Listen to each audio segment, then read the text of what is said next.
Welcome to ChordBank. In this video, I'm going to show you a few tips and tricks to get the most out of the app, and I'm going to talk about some things that I haven't talked about before anywhere else either. So right here, we're looking at the main chord screen. From the menu, you can get there by tapping this chords button up in the corner. And right now we're looking at a G major chord. Obviously these dots are where to put your fingers, and the numbers are which finger to use. So this is the first finger, second finger, third finger. If you want to change what's in here, you notice that it has the note names that those represent. You can tap the menu button and then scroll down to preferences. And in preferences, you can choose to show notes instead, or intervals, or the finger numbers. But let's go back into the kind of standard approach. So instead of a G major chord, if you wanted to have a C major chord, you could tap that C, G, D. All of the notes are represented here. And we use this circle of fifths chooser to put the chords next to each other that sound great together.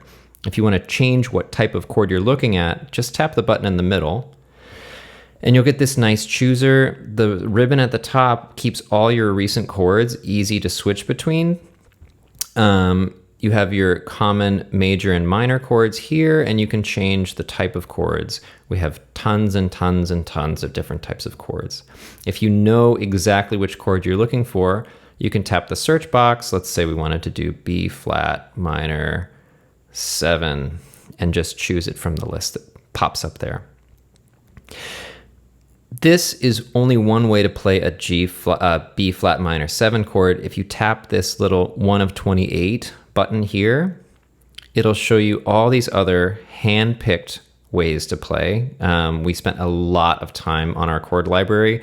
There are over 10,000. I think the real number is 14,000 hand-picked chords.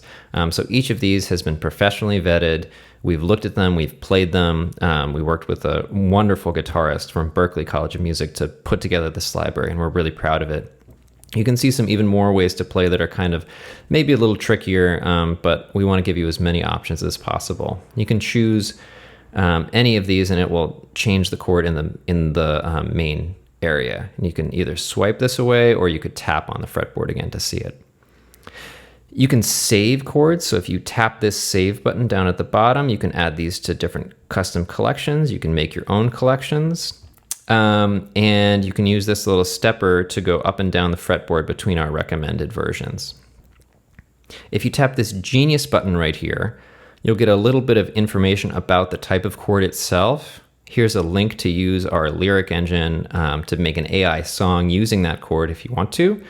And then we have all these hand-picked progressions that are going to sound great with that chord. So if you tap on that, you'll get a custom progression that you can use to write a song.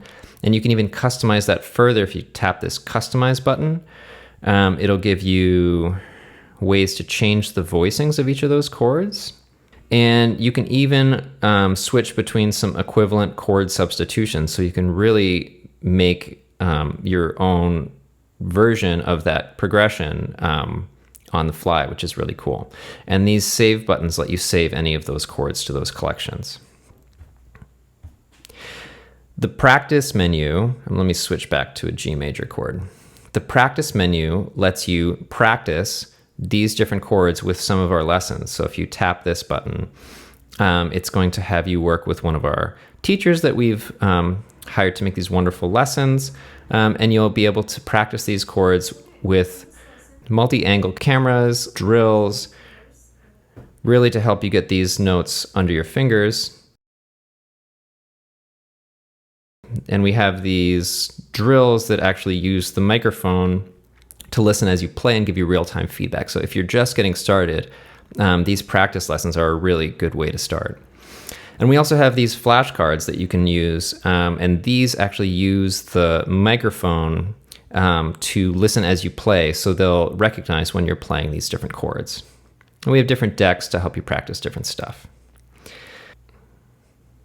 There's tons more stuff in here, but I just want to show you a couple of things that you don't want to miss. First of all, if you are left-handed, you can tap this handedness button down here and change the entire app to left-handed. You should have seen the fretboard swap around. And so if you're left-handed, this is what it's going to look like for you. Let me switch it back to right-handed mode. And then the other thing you're gonna not wanna miss is our reverse chord finder. So the reverse finder lets you tap in notes on the fretboard, and it'll tell you exactly what chord you're playing just from the notes that you put in there. So a lot of people find that super useful as they're just messing around on their guitar, finding other stuff. So there's so much more stuff in here, but I wanted to make a simple, quick video to get you started. Please send me an email, let me know what's useful to you, how we can make the app better, but mostly, thanks for downloading it, and I really hope it's helpful for you in your playing.